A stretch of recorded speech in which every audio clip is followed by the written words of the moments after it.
Hello, everyone, and welcome to Dr. Emmet Emery Sr. You Better Stand Your Watch Leader podcast. First, I'd like to give honor to God. Without Him, nothing's possible. My walk, my talk is irrelevant without Him. A lot of people say God. Well, my God is Jesus Christ. I'm not afraid to say that either. I'd like to say hi to my wife, Yosemite, and to all my kids. Today, we're interviewing individual I have so much respect for in regard as individual personality, in regards as his approach towards his career towards life. He's active duty military at this moment. I'm gonna let him tell you his background and where he is right now and his ambitions going forward. He's gonna tell you how many years of service he had. Yes, I was active duty, and yes, it's only one branch of service. That's the United States Navy. I'm sticking to that one. So without any further ado, I'd like to welcome Commander Howard Milligan. Did I say that right, Commander? It's actually Milligan, but we'll give you a pass, Dr. Emery. Okay, all right. Well, listen, it is an absolute humbling pleasure to be on this podcast with you, Dr. Emery. And I look up to you as my big brother. When we met some 23 years ago in the good state of Illinois, on the grounds of Recruit Training Command, Great Lakes, the only Navy boot camp now. We used to have 3, now we only have 1. And it just happened to be in your home state of Illinois. And it's been an absolute pleasure to have met you then and still be friends with you even up until this point on today. So definitely a humbling pleasure to be here and honored that you would ask me to be a part of your podcast. Well, first of all, I can't use that story that I'm 23 years old anymore. You already said we have friendship for 23 years, so I can't use it anymore. Second of all, it looked like you playing golf, my brother. What background is that? Well, listen, this picture, Dr. Emery, was taken on a few weeks ago. It's about 3 weeks ago now. I went out to Torrey Pines Golf Course there in La Jolla, California, and this picture was taken. I was standing on a tee box, hole number 15. We were trying to get all 18 holes in. The sun was setting, as you see, but I was standing in the tee box of a par 3, hole number 15 on the north course at Torrey Pines Golf Course here in San Diego, California. As you know, every February they play the Farmers Insurance Open on the south course there in Torrey Pines, but this was the north course. I had to capture this picture because just the majestic glory of God was just shining through the clouds, and I could not pass up that opportunity to take that photo. So that's what you see in the background. I see the majestic glory of God in the California picture, but you just saw a big alligator in the Florida picture.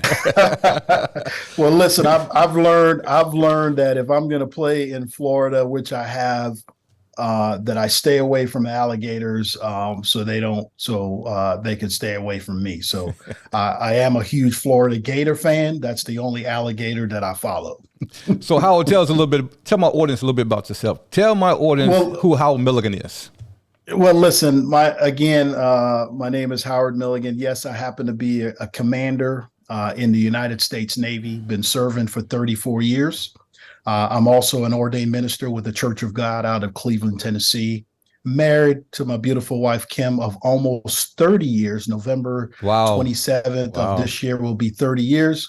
We have 2 young adult children, Howard Jr., who's 29, Kaylin, who's 27. Howard lives in Richmond, Virginia. Kaylin resides in Roswell, Georgia. Super excited for everything that is going on, the places that I've been, the things that I've been able to accomplish. It's just been a blessing to have been in the Navy for these 34 years, been Just came back from a tour in Japan, Yokosuka, Japan, to be exact. And now we're here serving in what we call a milestone billet.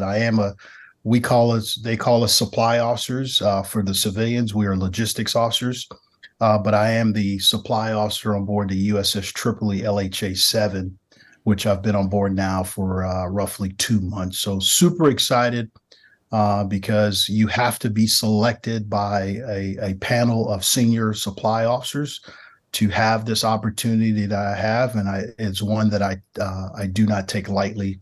Truly humble for the opportunity, and I do hail from St. Croix, U.S. Virgin Islands, but I do claim Florida as my home state because that's where I joined the Navy and spent quite a bit of my 34 years in the state of Florida. So.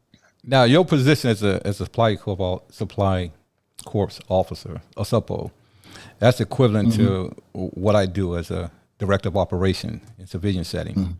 But when they hear you say your years of service in the military, they really don't understand the travels to get to that level. Explain to them again where you started and how you got to where you are.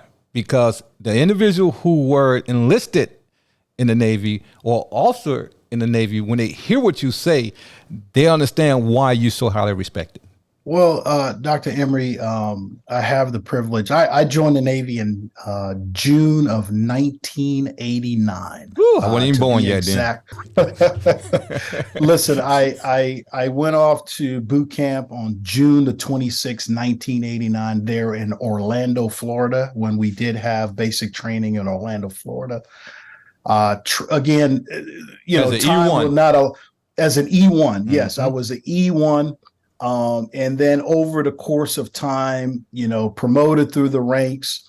When I was stationed in Great Lakes, Illinois, I achieved the rank of first class petty officer, sailor of the year. Then I was selected as a chief petty officer in 2002. Matter of fact, just the other day, just this past Monday, they just released the results for the newly selected chief petty officers in the Navy. I was selected for, and that's E7, right?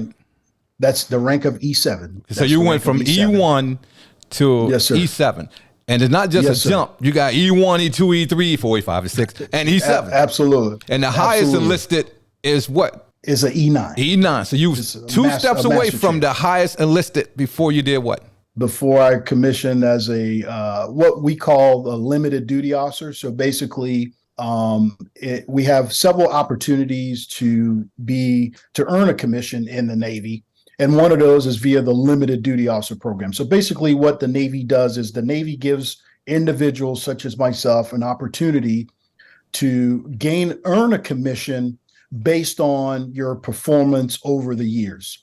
You don't necessarily have to have a degree, although one is highly recommended and highly suggested, but I did not have to have an earned degree. However, based on my technical skills, my leadership abilities, and past performance, the Navy selected me in 2005 to be a Supply Corps limited duty officer. Started at the rank of an ensign or O1E, and then rose through the ranks all the way up to where I am now as a commander. I did laterally transfer. We have 05. Oh, my goodness. So you went O1E and count the other. O1E, then what's next?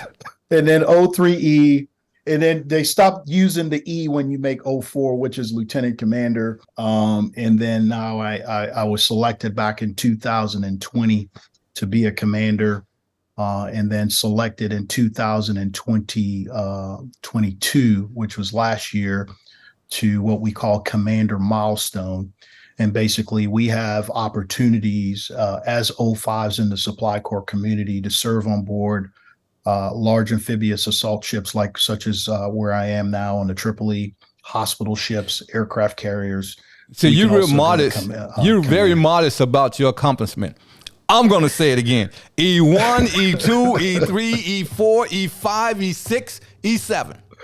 That's enlisted. All enlisted leadership. Yes, Chief Petty Officer. Yes, sir. Then he came over.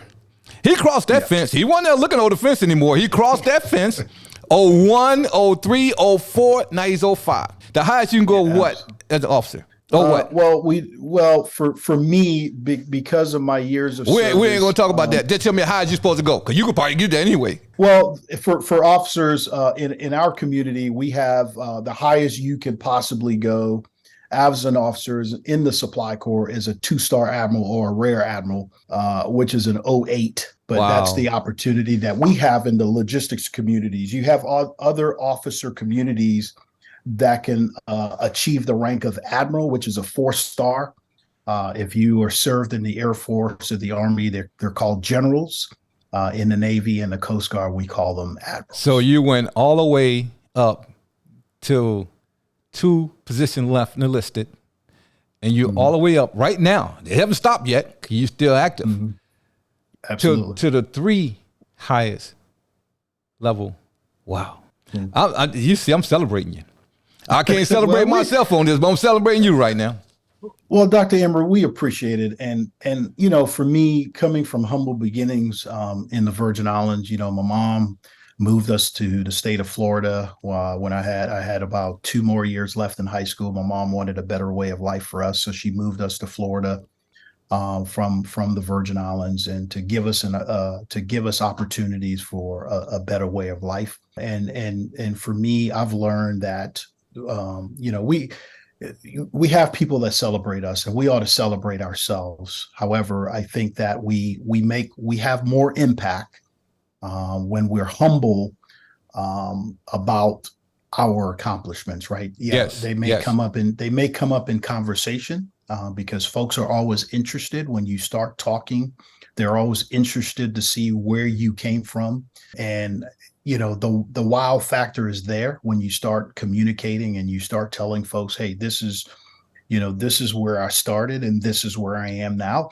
But I believe that humility is what really resonates more with people, especially in today's time, because again, everybody is trying to achieve something. And when they are around individuals, even such as yourself, earning, having served in the Navy and having earned doctorate degree, folks are interested. They get interested, and how we approach those conversations, it really defines who we really are and what is of importance to us. Are we more so caught up with the titles, or are we more so want to have those interactions so that we can pour into individuals that we have the privilege of leading, or individuals in which we have the opportunity to come in contact with? And that's one of the things that I value most, is having those honest conversations with individuals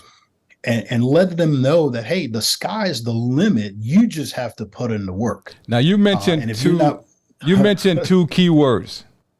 And these 2 key words, I think, could be used as a pinnacle stepping stone towards your career. You mentioned humility, and you mentioned approach. Explain with those 2 words, because you also mentioned that you are in ministry. How do you integrate that into your everyday work environment? And now we get into leadership as a leader. Well, again, given my position, I'm a department head. So I am in charge of the entire logistics department for the ship that I'm assigned to.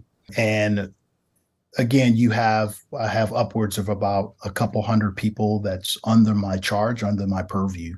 And there's an expectation that, those folks are going to come to work every day and do what they're supposed to do, right? They're getting paid to serve in those positions. And there's an expectation of me. I'm going to hold you accountable because they're going to hold me accountable. But at the same time, they want to know, if I make a mistake, how am I going to be looked at? If I make a mistake, if I make an honest mistake, how is my department head going to treat me? Is him or her going to treat me as the scum of the earth, or are they going to treat me like an individual and, yes, reprimand me if I deserve to be reprimanded? But their approach to it is, okay, there's every time, I like to call it a teachable moment, right?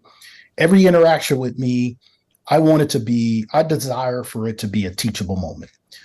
There are rules and regulations that we just can't get away from that. But if it's an honest mistake and there's a lesson to be learned, I'm going to take that opportunity to teach, to use that as a teachable moment, so that when that individual walk away, yes, they feel they feel bad about what they did, but at the same time, they've been reprimanded in such a way that, like, okay, I learned my lesson and I'm not going to do it again. We can come and we can put the hammer down. And there are going to be some times where you have to put the hammer down, because there's just rules and regulations that we just can't overcome.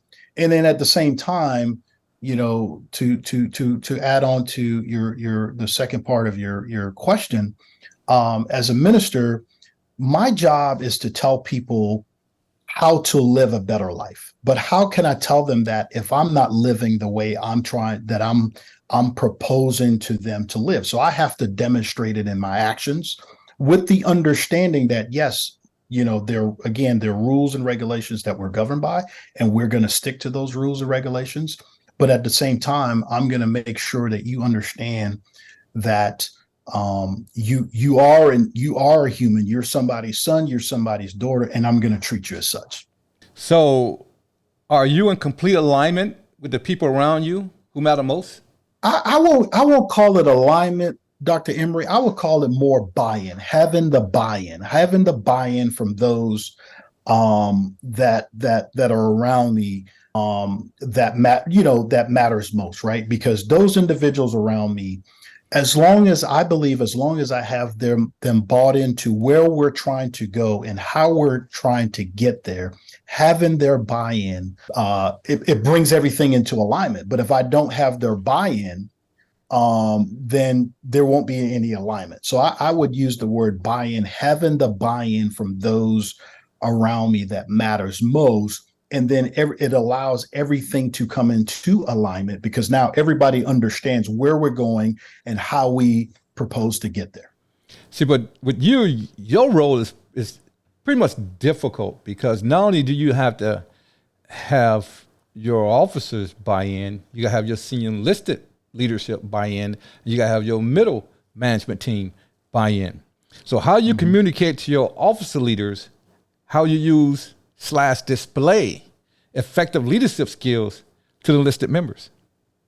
Well, one of the things that I do, Dr. Emery, is I do my utmost to treat everybody the same. That's number one. Okay. Everybody the same as far as being an individual, right? Because they all bring their own individual traits. They all bring their own individual personalities to the team. But another part of that is helping them to understand their individual roles as it relates to the team, whether you're a division officer, whether you're in senior enlisted advisor to that division officer, whether you are first class petty officer, which is kind of just below the senior enlisted, right? And just really all the way down. Everybody has to understand their role. And that comes with constant communication. If we're not talking to our people, whether it's just walking through, we call it passageways, you may call it a hallway because you're a civilian now and you're in a building. We call it passageways on the ship. When you're walking through the passageway, or you're in an office, or wherever you are on the ship, you're in constant communication with those individuals and letting them know, hey, what you're doing is important, and this is why we're doing it. And again, it goes back to that buy-in. And really, if we're not talking, we're just really spinning our wheels. And again, when you have a department that amasses over 200 people and they're spread across an entire ship of over 1,000 feet, and right now we're in a maintenance period on our ship, so we have folks. We have this thing called a floating barge. And we have offices and stuff like that. So I have folks working on the barge. I have folks working on the ship. So communication is of the utmost importance. And if we're going to be effective leaders, if we're going to get the word out and get the buy-in and get everybody to understand their roles, we have to consistently communicate up and down the chain. We call it a chain of command, up and down the chain of command to get the end results that we're looking to achieve on a daily basis, and so on and so forth. I still say pathway. I still say I still say deck. I still say port. You're a unicorn, I still say Dr. starboard side. I still say forward. I still say aft. See, because remember, I was at RDC. Yes, sir. And we did it for so long with so many divisions, with so many recruits. Absolutely. that don't go away. Absolutely. I remember speaking to my son the other day, and he said, "Should I go left or right?" I said, "Why don't you just go starboard?" He said, "What the heck is starboard?" I said, "Oh, wow, that's right." So that stuff don't go away. Yeah, some things just don't leave you. You know, it's ingrained in our DNA, and but yeah, you know, sometimes you kind of laugh because you're having conversation with folks that have had no affiliation with the military whatsoever, especially the Navy, and you're talking to them and they're looking at you like, "What did you just say? Can you repeat that one more time?" You know, or the actions that you do. I remember the first time I made the bed in front of my wife. I was tucking sheets in. I was spreading stuff out. I made sure it was real tight. I was getting ready to bounce a quarter off, and I looked at her staring at me. Now, come on. Excuse me. Come on now, Dr. Emmet. We don't bounce no more quarters, man. So what are your ethical dimensions of power and authority in the military? Oh, man. What do you believe are your ethical commission? Not what the military say, what you believe. For me, it's really, oh man, that's a, you know, for me, it's really understanding how far your scope of responsibility goes, and staying within the parameters of that responsibility. Because again, in my role, my department, we're in charge of all the money. We're in charge of all the parts. We're in charge of all the food. We are in charge of a lot of stuff with a lot of cost. We have rules, we have regulations, we have instructions that we're governed by. So, you know, I cannot afford to color outside of the lines, right? So for me, because again, you know, officers, you know, I tell people as officers, I don't get a do-over. If I make a mistake, my career is over. Okay. Irregardless of whether it was my fault or whatever, if my name is on it and I'm at fault, even, you know, it's there's no do-overs, right? So really making sure that I stay within the parameters of the instructions, the guidance that I'm governed by, is really, for me, my ethical dimensions, right? Because again, I am in charge of a lot. A lot is expected of me. So I have to make sure, bottom line up front, I am coloring within the lines and I'm not going outside those parameters. Because once you go outside the lines, there's really no room to come back. That's true. And actually, you are in charge of the entire ship. Even though there's other departments, you buy the furniture for the departments, engineering department, you're buying the parts for that. Absolutely. You're buying everything on board the ship. So you don't work in those departments, but you're responsible to make sure that supplies get to those departments so they can be operational, which is a very tough thing to do. Yeah, matter of fact, as I was getting ready to walk off the ship, you know, the engineer, who's the guy in charge of all the machinery that runs the ship, he was like, "Hey, I need this part. I need this valve. I need this check valve. It shows that we have it on board. I understand we're running low on funds, but, you know," I said, "Hey, we will do what we need to do to make sure you get the part, because we don't want to hinder any maintenance getting done, so that we can get out of this maintenance period that we're in on time." So you handle the budget for the other departments too? Absolutely. So I have a division, we call it S1, or stock control. So stock control, all the money, all the grants, the funding that we need, for the entire ship, it flows through my S1 division, my stock control division. And then we pretty much allocate a certain amount per department each month, so that those departments, all the other departments, have the requisite funds available to do what they need to do as it relates to their day-to-day operations. So you also purchase merchandise for the departments. Mm-hmm. Do you pay their bill? Everything flows through stock control. As long as, the departments give us the requisite information that we need. We have a group of individuals. They may go out and buy it open purchase or via credit card, or they may order it through the stock system, but everything flows through stock control division within my department, and then it gets to the requisite departments for when they need it. What about the pay for the sailors? Do you handle their pay too?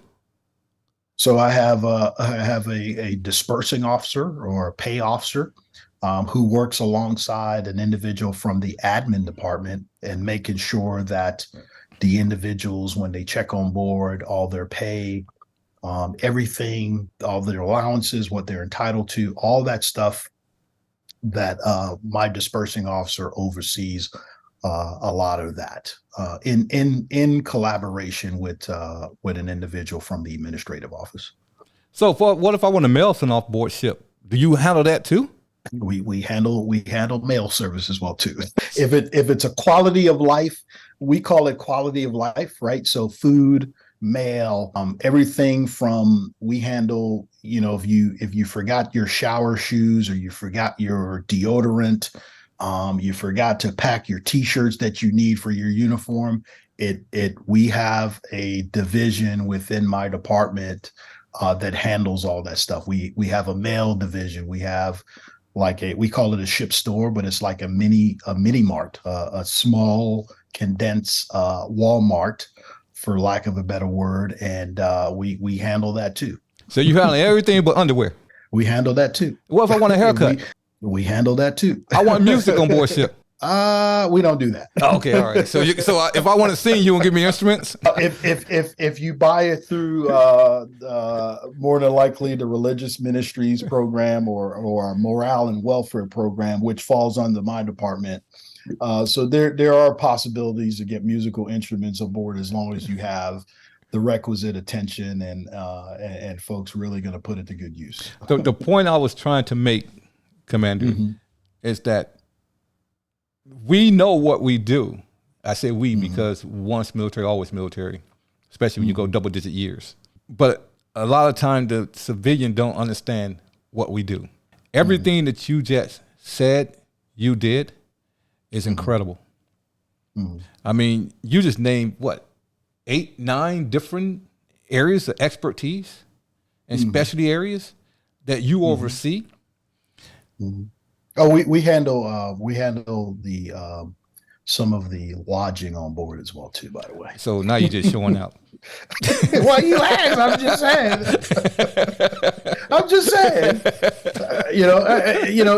The scope of responsibility. The scope of responsibility is so huge. Mm-hmm. I mean, even all the way down to the paint. Yes. The paint. Stuff to do maintenance. My department, we have a division. We call it the hazmat division. We handle that material as well too. Matter of fact, this afternoon, earlier today, I was doing my quarterly walkthrough of the hazmat spaces to make sure everything is in compliance. I had to do that along with the safety officer on the ship.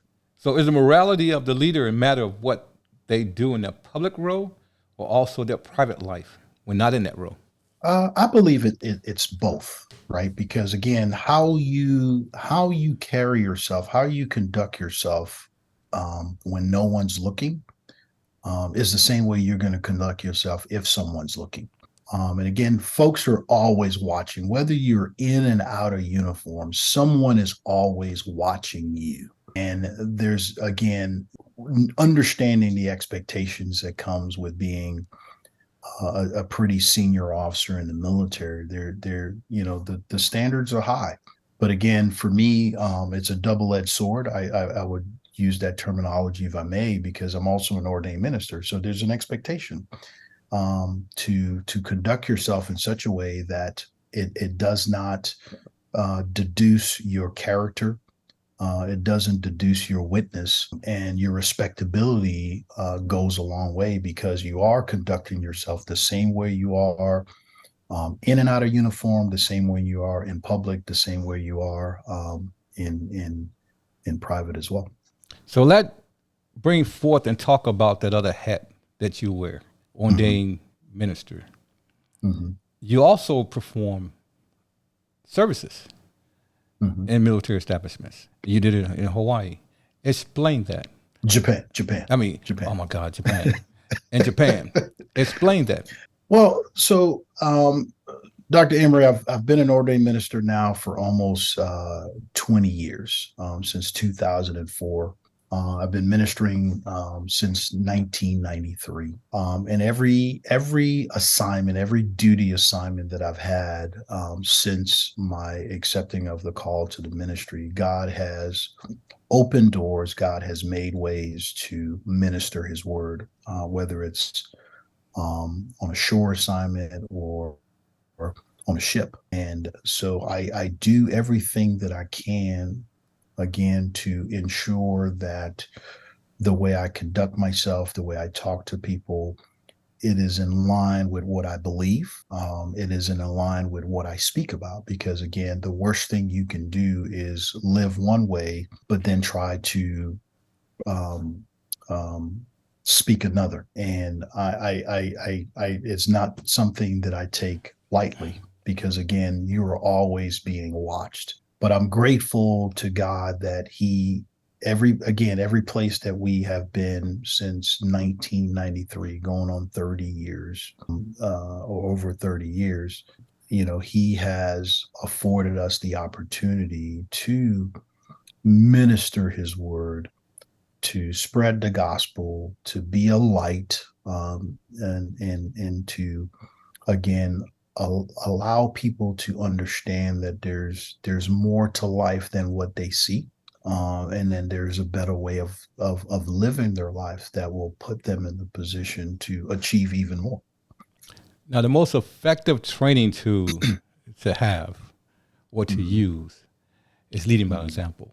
Absolutely. Because that's nonverbal communication. Absolutely. Sometimes individuals can get that wrong, and then they come and communicate with you, and sometimes they don't get it wrong.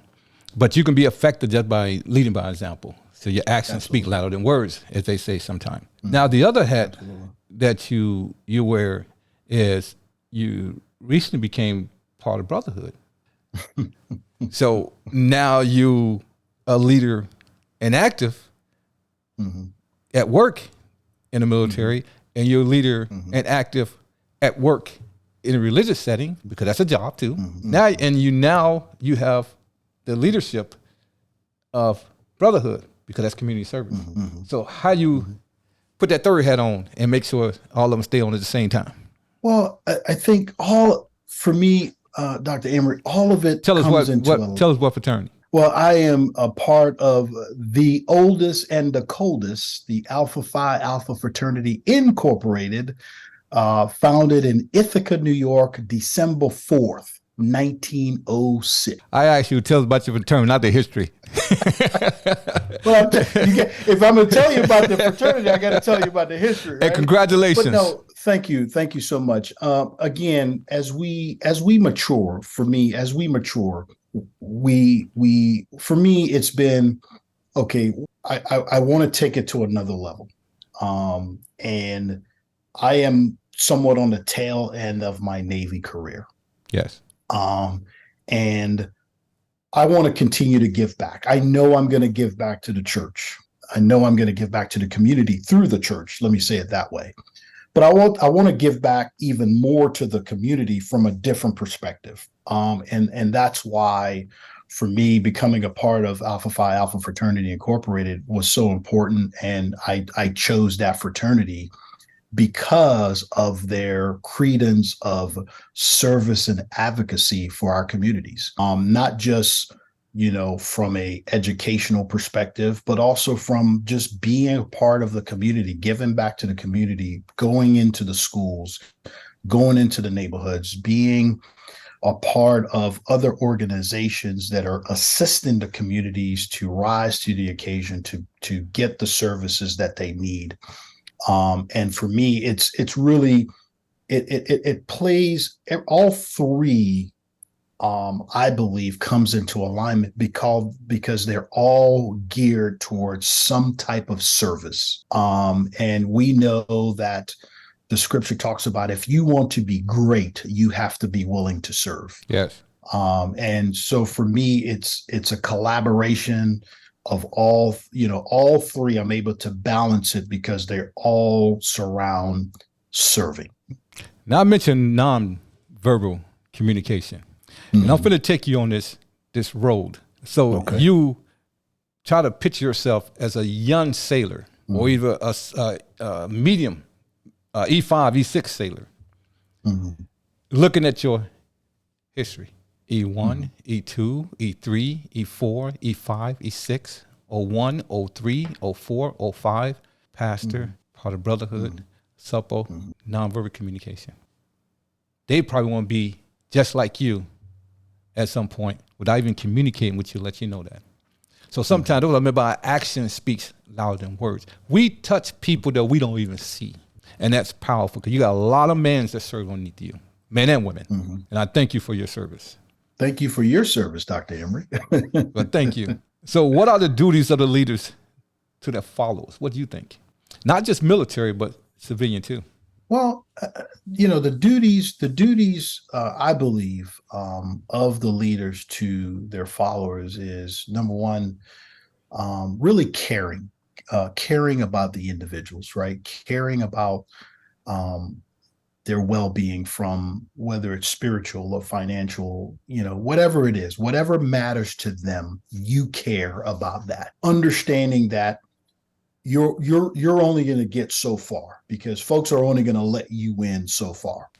But once they let you into that point, you showing enough care and compassion in your communication with them, and really showing them that what matters to them, you care about it.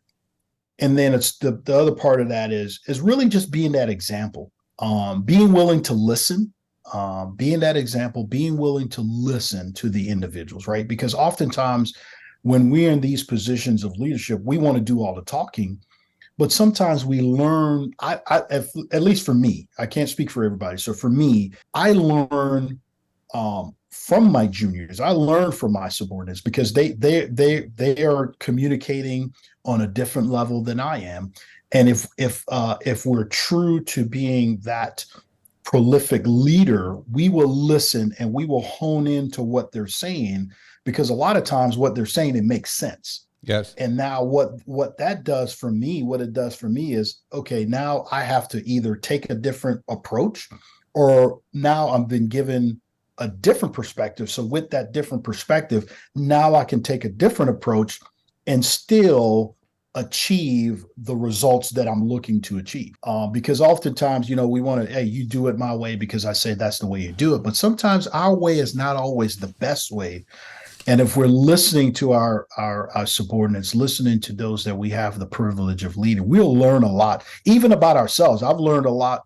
I remember I was in a conversation with someone, and they said to me, "Sir, when you seem to be focused on something, you have this look on your face." They told me between my eyes here, something with my facial expression. I have this facial expression that comes about when I'm really focused on something, and it has my attention. That sounds scary. I never knew that. But I never knew that. But in my interactions, again, and I try to make sure that I'm getting out on the deck plates, getting out and about, and meeting the people, talking to the people. But they said, "Sir, when you're focused on something and you have something's on your radar, you get this look." But I never knew that. But again, you've really been watched. Yeah, exactly. So, but it comes with that daily interaction. Yes. I remember one of the things that I learned in Great Lakes, and I never forget it. I never forget these three words. He said, if you want to be the commanding officer, he said, if you want to be effective as a leader, you have to be visible, you have to be accessible, and you have to be approachable. And for the 20 plus years that I've been away from Great Lakes, those three words, I've done my best to include those in my leadership tenets. And I believe because of that, God has allowed me to achieve the things that He's allowed me to achieve over the years. Good, good. Well, I want to thank you, Commander Milligan, for coming on to my podcast today. As you keep your youthfulness, it's like time stands still around you because that sun's still in the same position. That water haven't moved behind you. Is there anything you want to say to my audience before we leave? Listen, if you have the privilege of being in leadership, understand that it is a privilege. Understand that not only is a privilege, but understand the responsibilities that comes with being in the position of leadership. No one owes you anything, but you owe them something for having the privilege of being in leadership. Thank you.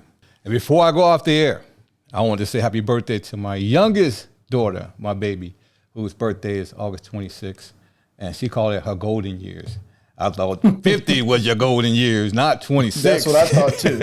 So happy birthday, sweetheart. And until we meet again, God bless you and goodbye.